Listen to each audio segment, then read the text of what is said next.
Great afternoon, everyone, and welcome to Lunch and Learn with Otrain. 1 p.m. every second Tuesday, we invite you to grab some lunch and learn from our guest speakers. Now, before we get into today's topic and welcome our guest speaker, let's all get a little familiar.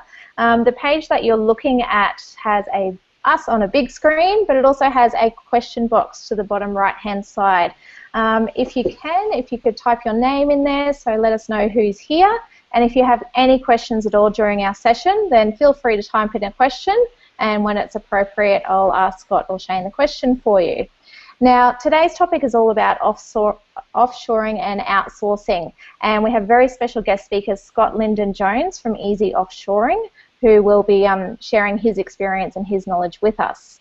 Now, my own experience with offshoring and outsourcing is fairly limited, so I'm really excited to learn from Scott today. But I have tested the waters, as have many people out there, business owners out there. So I'm now going to hand it over to Shane to find out a little bit more about his experience with offshoring and outsourcing. He has a little bit more than me. So great afternoon, Shane. How are you? Great. Good afternoon, Emma. Good afternoon, everybody. And thanks again, Scott, for joining us. So I'm really excited today to have Scott here on our Lunch and Learn.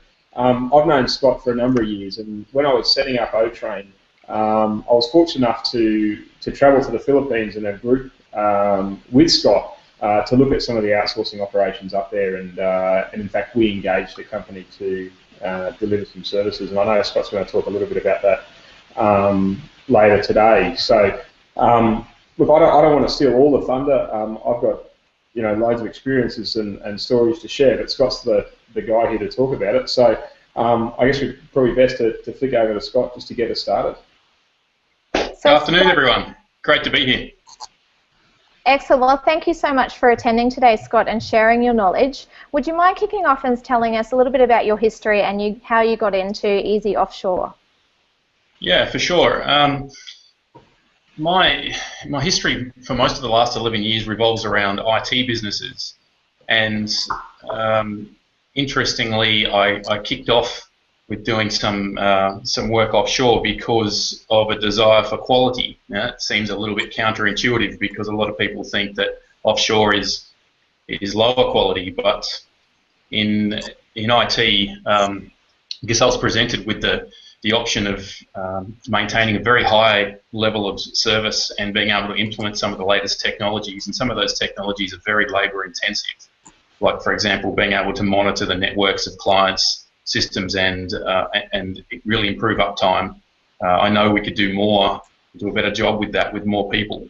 So I was sort of faced with the choice, I guess, about 4 years ago, of whether to lower my standards of how I think IT should be delivered to our clients, or instead to put up our prices, and our prices were going to be put up to a point where I thought they were unsustainable. So I really had to look at other alternatives for ways to increase our amount of manpower and our amount of skilled resources. So that started my search offshore.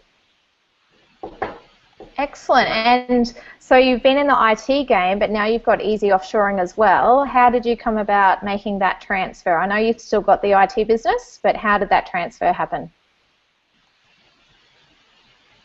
Yeah, so over the last 4 years then, I set up a team offshore, predominantly in the Philippines, and refined the processes and the systems required to integrate that team fully into my business, and they're full-time offshore staff in a team that's in Manila.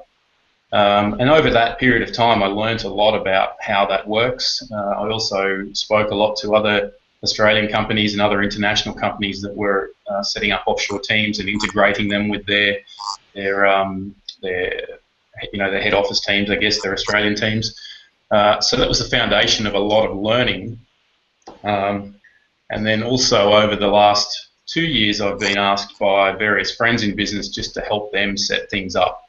They saw what I was doing, they saw the successes I was having with it, changed their opinion of the whole concept, and so I ended up just by default doing consulting for people that I knew, helping them set up. So towards the end of last year, the second half of last year, I've done so much research into offshoring and how it was going to impact Australia and indeed how it was changing the way business was done around the world, that I decided to publish a book about it. And that's not specifically targeted at businesses. That's really meant for every Australian to read, because I think it's a topic that impacts everybody. And that was published in January. And around the same time, I realised that there was just such a need for this information, and that so many businesses were going to be adversely affected if they didn't understand how this worked and they didn't understand how to integrate it into their business properly. So at about that time, I also launched Easy Offshore, which was originally purely a one-on-one consultancy, and now it's developed more into a seminar-style approach to be able to reach more people. So you mentioned before that your book that came out in January wasn't particularly written for business owners, so it appeals to both the general public and business owners. Can you explain who exactly offshoring and outsourcing is for? Yeah, so the book itself, because I think we're looking at probably a shift of at least 1 million jobs in Australia over the coming 5 or 6 years, at least 1 million white-collar jobs, that's office-based jobs, are going to be leaving Australia, probably never to return. That's a pretty significant impact on the economy. Scott, can you just talk for a second on why you believe that's going to be the change? You mentioned adversely affected through globalisation. So can you just, I guess, talk to us about that for a second? Tell us why. Sure. I guess it's most easy to consider in terms of what we already know about what happened in the manufacturing industry. As manufacturing's been impacted by globalisation, clearly the majority of manufacturing now that used to be done in Australia is now done in low-cost offshore hubs, particularly in Asia. What's made that, I guess, expand is the technology that's available to any business these days to be able to, things like this technology that we're using right now, which is essentially free, enabling people to communicate effectively all over the world.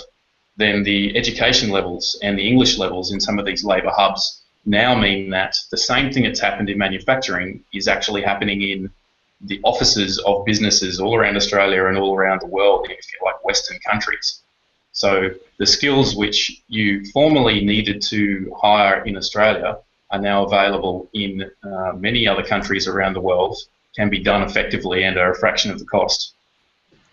So that's a huge shift in mindset, not only in numbers, but in skill sets. And there's a lot of what I could understand is uncertainty around that, Scott. What are your thoughts on that exact topic, on the uncertainty and the mindset around so many jobs going offshore?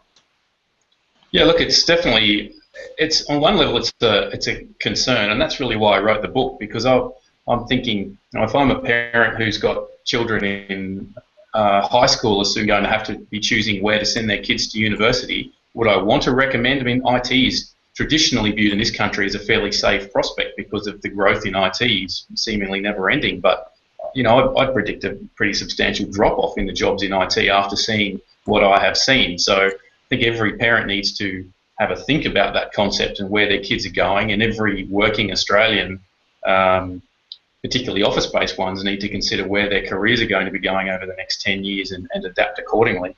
So certainly there's those concerns that I think impact at a national level in each and every working Australian, which there are 11 odd million. That's actually going to be really interesting, Scott, because I actually met with the chief engineer of Google last week, and he was saying that tech-wise they're doing a big push to push students through high school and into university in the tech area, because they want a certain percentage of GDP to be in that area, and they want more startups in that area. Where do you see that going? Will there be a balance between head office tech firms over here with outsourced overseas support? Is that where you see it going, or do you see it all going overseas? I think, well, firstly, you need to understand that the range of skills available overseas are as good or better than you can get in Australia. So there's no quality differential. You can get jobs done over there to the same quality. And you might remember a news article that came up a while back about a guy in America who outsourced his own IT programming job was an employee, and he outsourced that to the company in China, and he was having them do his job for about 10 grand a year while he earned six figures, and he was consistently awarded being the highest quality programmer in the organisation for quarter after quarter. So that Shane, little story. Shane, what are your thoughts on that? Look, I have a moral objection to doing it dishonestly. But in terms of the principle of offshoring, and I guess my view on the topic or the point of the conversation, I think that if we look at manufacturing, and Scott, mentioned manufacturing, and we look at, say, the clothing and textile industry, where the brands and the executive team and maybe marketing, is very much based in Australia, but the actual manufacturing is done offshore. That's kind of where I see this whole thing going, and it is with our business. Most of my executive team at Otrain is based in Australia, whereas our manufacturing is done elsewhere and overseen by our guys. So, in terms of quality, I absolutely agree with Scott. I think, we have zero issues with that. Well, zero in terms of more issues with that than we would, with a local workforce. We obviously have quality issues from time to time, but I don't see them as being any larger. And I certainly see and agree with Scott in that regard. So, Scott, last week when you and I first spoke about this, we spoke about the subject of the misconception that it's slave labour and the quality isn't there, and that is a huge mindset shift, especially if so many jobs are going offshore. That's going to be a huge culture change for Australia, isn't it? Yeah, it is, and we've kind of developed a blind spot around this issue because, going back 10 years or more, when the telcos, in particular the telecommunications companies, first did offshoring, they didn't do it particularly well, and so we've kind of developed a bit of an aversion to certain accents, and that's given us in this country a blind spot to that. We've got this, the average person has this impression that offshore equals lower quality, and the only businesses that would do that are those that don't really care about quality or customer feedback. Whereas in reality, there's many businesses, SME-sized businesses, not big businesses either, that are out there implementing quality improvements based upon their offshoring. So yeah, we're up for a massive shift in understanding, a mind shift. Scott, we picked this this session on outsourcing everything from a logo design, a one-off job for a logo design, right through to an entire workforce. Can you give some examples of some of the companies that you're working with, or some of the things that you've seen, outsourced or offshore? Whether it's a simple task or it's multiple tasks. And I know the example, just to kick you off, of a guy that we both know, who builds websites for his own business now, and it's the process is so simple and so cost effective. He builds 5, picks the one he likes the most, and throws the other 4 away. So have you got any other stories like that, Scott, or experiences you can share? Yeah, certainly, and it does. There is a fair bit to do with the scale of these sorts of issues, and one of the things that we deal with in my seminar is how to identify which things are best done as a project by a third-party organisation. Like you're saying there, perhaps if you want to get a website built, but that's not your core business, you perhaps give that to a third-party provider who may be offshore, versus the need to have full-time in-house full-time staff, I guess. So for example, some of my IT team offshore, full-time staff, they are employed essentially the same way that Australian staff are employed, because they've got a full job of work to do every single day, and they bring value every single day. So there's kind of that project approach, which is often better outsourced to a third party, whether that third party be in Australia or offshore. And then there's the full-time dedicated staff approach, which is very much the same as hiring staff in Australia. We've just had a question come through, and I'll just share some of the comments that have come through from the audience, Scott and Shane. Looking forward to hearing from this, Scott. Love this concept of learn over lunch. Vicky Holmes has put her hand up to say that she's here. Shane, don't talk over the top of Emma. Thought you'd like that one, Shane. And a really good question for you, Scott, is do you see this being affected by political government policies? Yeah, it definitely has the potential to do that. I spent a chapter in the book talking about that or analysing that. I spent a lot of time thinking about it, and there's no concrete answers yet. Each government of, if you like, westernised countries like Australia and the US and the UK are all struggling with this concept right now, and there is no standardised approach to it. So it's been discussed fairly constantly over the past 2 years in the US as to different ways to deal with it. We should be taxing countries that are offshore, companies that are offshoring. We should be providing incentives to those that aren't. But as I point out in the book, the biggest challenge you've got with trying to legislate on this issue is actually being able to track and understand what's going on. So, businesses in Australia that are setting up offshore teams or sending a job, a project offshore to do, there's no way to track that. There's no central government authority that has any way of figuring out what's actually going on. So if you don't understand it, how can you control it? So my conclusion is that, and I'm happy to be proved wrong, I just couldn't see another answer, is that this is going ahead whether we like it or not, and rather than being regressive politically in our thinking and trying to prevent it, that we should embrace it and embrace it in a sustainable format and help businesses to adapt. That's really why I set up Easy Offshore, because I think that there's going to be a lot of businesses that refuse to adapt or try to stay the same, and they're basically just going to fail in a lot of industries because they'll be outpaced and outpriced by businesses that have got this new global sourcing methodology.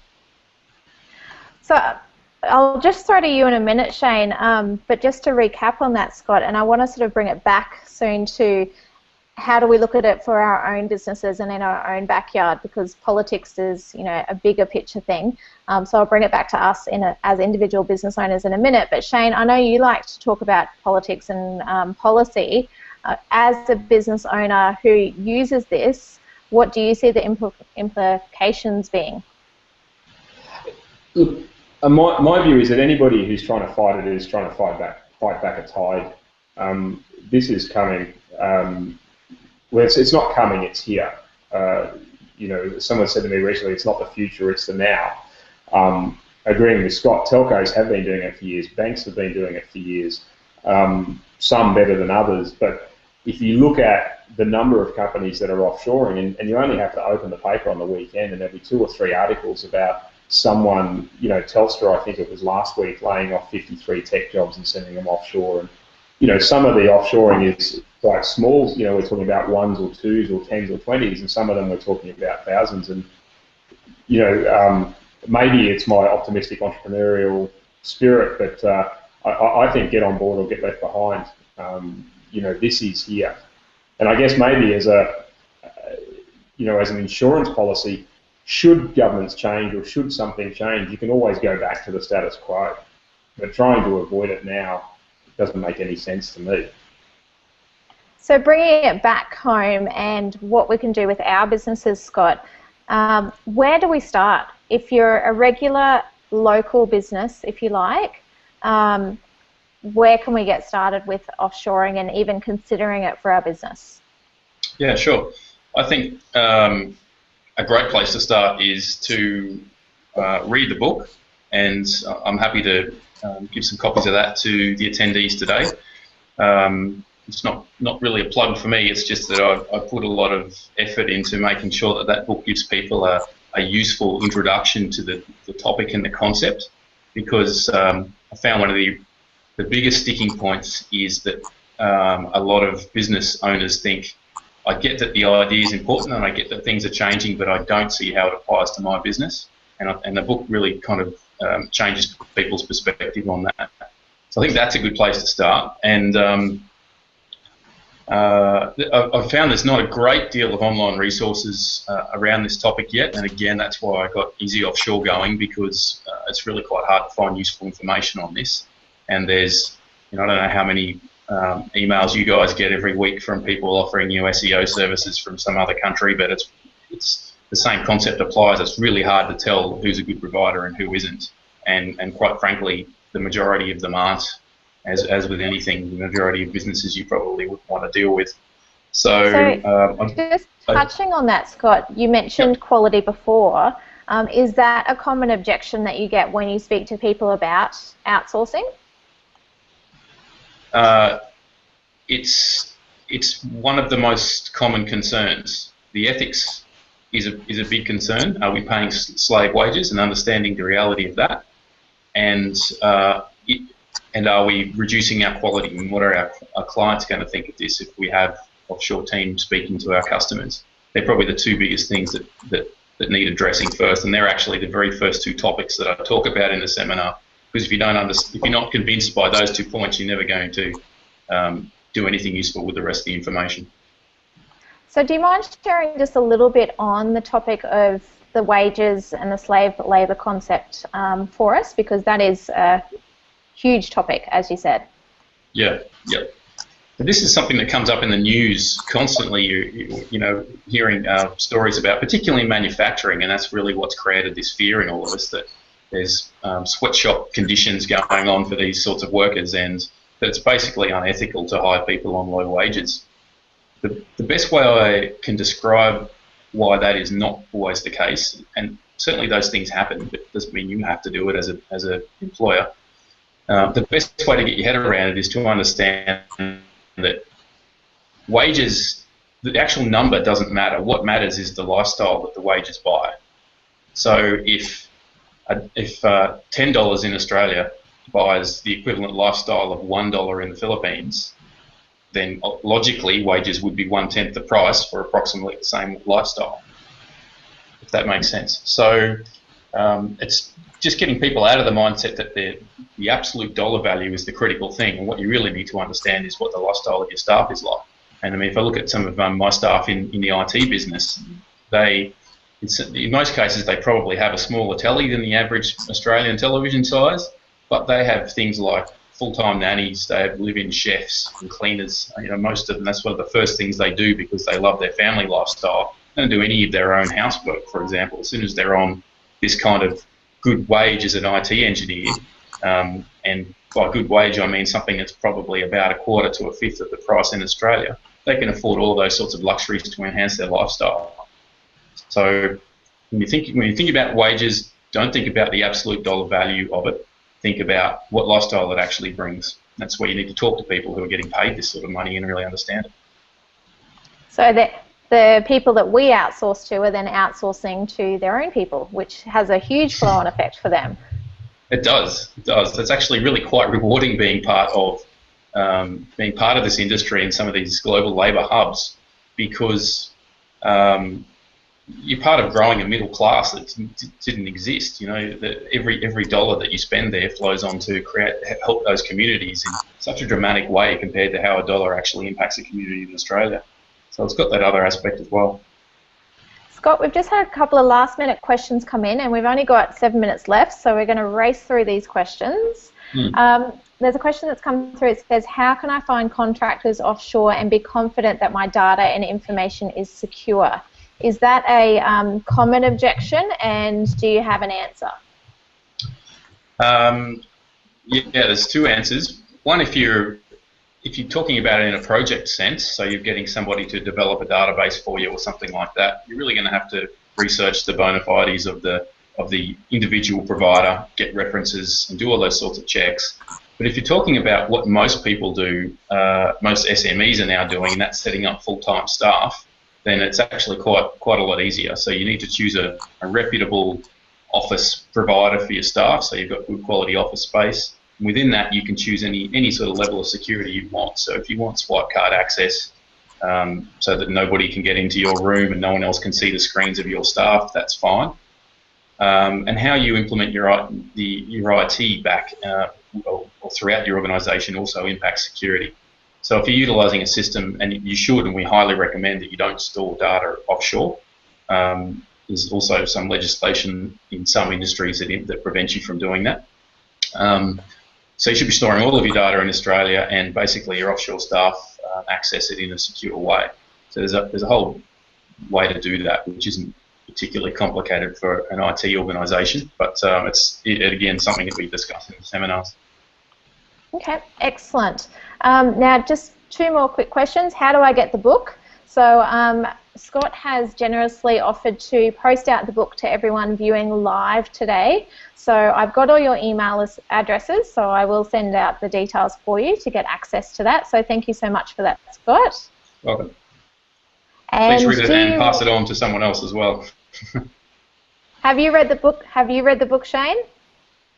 I'm still waiting for my copy to arrive. Oh, Scott, we're going to have to organise that, buddy. I'll get right onto that. Excellent. And last question from a gentleman called Robert Hills are there business tours that you run in the Philippines? And we spoke about this last week, Scott. So do you have an answer for that?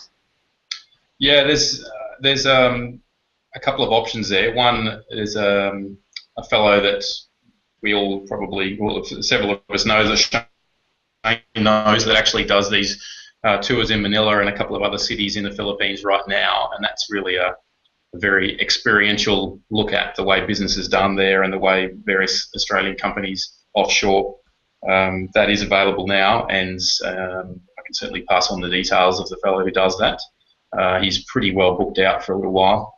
I'll also be doing some tours coming up, and what I'd actually really like to do is combine the seminar with the tour. So, for example, we spend 2 or 3 hours talking about several topics, perhaps about recruitment methodologies and how to find the right skill sets and screen your staff and make sure you've got great staff, and then we'll go out and visit some facilities and see how they do it and talk to their recruitment people and do all that sort of stuff. So a combination of theory plus practical. So if anyone's interested in that, let me know. I can put those together pretty quickly. So Scott, on the topic of your seminars, would you mind just telling us quickly just a little bit more about that, and I will send out some more details? Yep. So the seminar is a relatively new adaptation of the consulting content that I created. So late last year I launched Easy Offshore as a consulting firm, and we've been primarily working with larger SMEs and corporates because they're the kind of clients that are used to paying for consulting. And basically it steps them through the entire process and pretty much eliminates all of the unknown aspects of offshoring, outsourcing, setting up a team, what skills you get, recruitment, managing those teams, all that sort of stuff. But what I found was that I couldn't get to enough people that way, and particularly smaller businesses aren't used to paying for consultants to come in and do one-on-one strategies with them and all that sort of stuff. So I've converted the content into seminar format, and that's now a one-day seminar, and I've sent you the link to that. So there's a couple coming up in Brisbane and the Gold Coast over the next 6 weeks, and basically that's a complete how-to guide. So it's a full day. It's about 8 till 3. So there's a lot of information packed into it, but you go into that seminar knowing nothing about it, and you come out with a complete guide of every single stage, everything you need to know, all the mistakes that other people make and how to avoid them, and every provider that we have tested that we know is good. So that's been a big part of it. You asked that question before about how do I know who's good and who isn't. We've compiled a list of providers that we've tested and we know are good, and that list continues to grow as we get time to expand that list. So we give you all of that information, so you can go and go and approach those providers. You'll know which ones suit you because we've already trained you on that, and then choose which ones you're going to use and how to move forward. Excellent. Well, thank you so much for joining us today, Scott. We really learnt a lot, and I know I took a lot of notes, and I'm looking forward to your seminar. So we'll send out those details. I'm just going to throw to Shane. I know he's got some fast 10 questions for Scott. And but firstly, Shane, just quickly, the relationship between Otrain and your training system and outsourcing, how do you see that linking together for a workforce, which I know is a big question, and we might shoot another video for that, but just quickly, how do you see that linking together? At the risk of turning this into a plug for Otrain, which of course it is, any workforce, whether they're here or offshore, need to be trained. Online on-demand training is best. Emma, we're going to skip the 10 questions for Scott today because we promise this will start at 1 and finish at 1:30. So we're pretty much out of time, but we'll record those questions offline and make them available.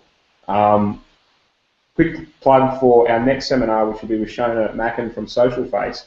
talking about Facebook and how to integrate it into your workforce. That's about all we've got time for. So thanks again for coming in, Scott. Thanks everyone for dialing in today. Thanks, Emma, for hosting, and we should sign off. Thanks for the opportunity. Pleasure. Thanks, Scott. We'll send out all those details and see you again in 2 weeks' time with Shona Mackin from Social Face regarding managing Facebook. Thanks, everyone. See you in 2 weeks.